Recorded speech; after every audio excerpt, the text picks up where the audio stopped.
తెలంగాణ సిద్ధాంతకర్త ఎన్నో తరాలుగా తెలంగాణకు జరుగుతున్న అన్యాయాన్ని తన ఆలోచనల ద్వారా ఉద్యమానికి దిక్సూచై నడిపించిన మరి ప్రొఫెసర్ జయశంకర్ గారి జయంతిని మనం ఈరోజు తెలంగాణ భవన్లో జరుపుకుంటున్నాం. ప్రొఫెసర్ జయశంకర్ గారితో నాకుండే అనుబంధం ఒక అధికారిగా చాలా విచిత్రమైన పరిస్థితుల్లో జరిగింది. నేను వరంగల్ జిల్లా అడిషనల్ ఎస్పీగా 1999 నుండి 2001 సంవత్సరంలో ఉన్నప్పుడు ఆ రోజు ఒక తెలంగాణ అంతా కూడా యుద్ధ భూమిగా ఉంటుండే. ప్రతిరోజు కూడా ఎన్కౌంటర్లు, మందుపాతర్లు, లేకపోతే హత్యలు, మారణ హోమాలు. హైదరాబాద్ నుంచి వరంగల్ పోవాలన్నా, హైదరాబాద్ నుంచి కరీంనగర్ పోవాలన్నా, లేకపోతే ఇంకెక్కడ పోవాలన్నా 1కి 10 సార్లు ఆలోచించే వాళ్ళు ప్రజలు. పోలీస్ ఆఫీసర్లు కూడా ఆ రోజుల్లో బస్సులలో పోయేవాళ్ళు తప్ప కార్లలో పోయేవాళ్ళు కాదు. పోతే కూడా రాత్రిపూట పోయేవాళ్ళు. అలాంటి యుద్ధ వాతావరణం ఉన్న తెలంగాణలో ఒక్కసారిగా నేను జయశంకర్ గారి ఆఫీస్కు పోయి, వారు ఆనాడు కాకతీయ యూనివర్సిటీ వైస్ ఛాన్సలర్గా ఉన్నారు. సో వారి ఆఫీస్కి పోయి, సార్ ఒక్కసారి వచ్చి మా పోలీసులకు ఈ ఉద్యమం కేవలం తుపాకులు తూటాలతోనైనా ఇంకే విధంగా అయినా కూడా నియంత్రించవచ్చా, ఈ ప్రాణాలు కాపాడవచ్చా అన్నప్పుడు జయశంకర్ గారు చాలా ఆశ్చర్యపోయారు. ఒక పోలీస్ ఆఫీసర్లు వచ్చి మమ్మల్ని అడగడండి, ఎప్పుడు చూడు ఎన్కౌంటర్లనో అదనో లేకపోతే ఇంట్రాగేషన్లనే పోలీస్ ఆఫీసర్లు ఇక్కడ మా దగ్గరికి వచ్చి మమ్మల్ని మరి పోలీసు వాళ్ళందరికీ దిశానిర్దేశం చేయమంటున్నారు ఏంటని చెప్పేసి చాలా ఆశ్చర్యపోయారు.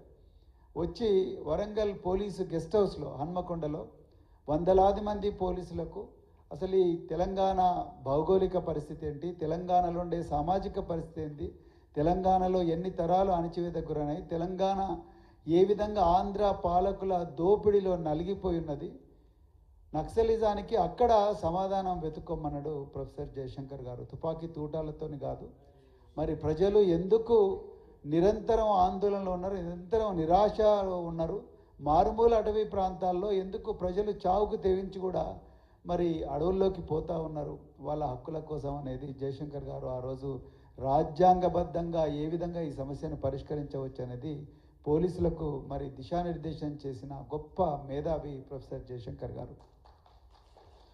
తర్వాత మలిదశ ఉద్యమంలో నేను ఉస్మానియా యూనివర్సిటీలో మరి స్పెషల్ ఆఫీసర్గా ఉండే, ఆనాడు ఆంధ్ర పోలీసులు తెలంగాణ బిడ్డలను ఘోరంగా అమ్మాయిలు అబ్బాయిలని చూడకుండా ఘోరంగా కొడుతున్నారని చెప్పి ఆనాడు డీజీపీ నువ్వు తెలంగాణ వాడివి కాబట్టి నువ్వు ఉస్మాన్ యూనివర్సిటీలో ఉండని నన్ను అక్కడికి పంపించినప్పుడు నేను మళ్ళీ జయశంకర్ సారు మరి రవీంద్రనగర్ ఏరియాలో ఒక అపార్ట్మెంట్లో ఉంటే, తార్నాక పక్కనే ఆ అపార్ట్మెంట్లో వారి ఆరోగ్యం బాగాలేకుండే, అప్పటికే అనారోగ్యం చాలా తీవ్రమైపోయింది. సో అప్పుడు పోయి కలిసినప్పుడు మళ్ళీ గత స్మృతులన్నీ కూడా గుర్తుకు తెచ్చుకొని తెలంగాణ వచ్చుడే కాదు, తెలంగాణలో మళ్ళీ సామాజిక న్యాయం వచ్చేదాకా కూడా మన పోరాటం జరుగుతూనే ఉండాలి. అన్ని వర్గాల అభ్యున్నతి, అన్ని వర్గాలకు సంపదలో సమానమైన అవకాశాలు వచ్చేదాకా మన పోరాటం ఆగకూడదని చెప్పేసి మరి ఇదొక మజిలీ మాత్రమే తెలంగాణ అనేది. తెలంగాణ వచ్చిన తర్వాత కూడా మళ్ళీ తెలంగాణలో మన ప్రయత్నం మనం జరుగుతూనే ఉండాలి. మన పోరాటం అన్ని వర్గాలకు సమానంగా న్యాయం జరిగే వరకు కూడా పోరాటం చేస్తూనే ఉండాలని చెప్పేసి ఆనాడు ప్రొఫెసర్ జయశంకర్ గారు మళ్ళీ మా అందరికీ మరి దిశానిర్దేశం చేయడం జరిగింది. మరి ఈరోజు పెద్దలు కేసీఆర్ గారి మరి సాహసోపేతమైన పోరాటం ద్వారా కానీ, రాజ్యాంగబద్ధమైన పోరాటం ద్వారా ఈరోజు జయశంకర్ గారి కలలు నిజమైనాయి. అయితే మళ్ళీ ఇప్పుడు పెద్దలు దేవి ప్రసాద్ గారు చెప్పినట్టుగా తెలంగాణ మళ్ళీ ప్రమాదం అంచున ఉన్నదన్నది మనం అందరం కూడా గుర్తించాలి.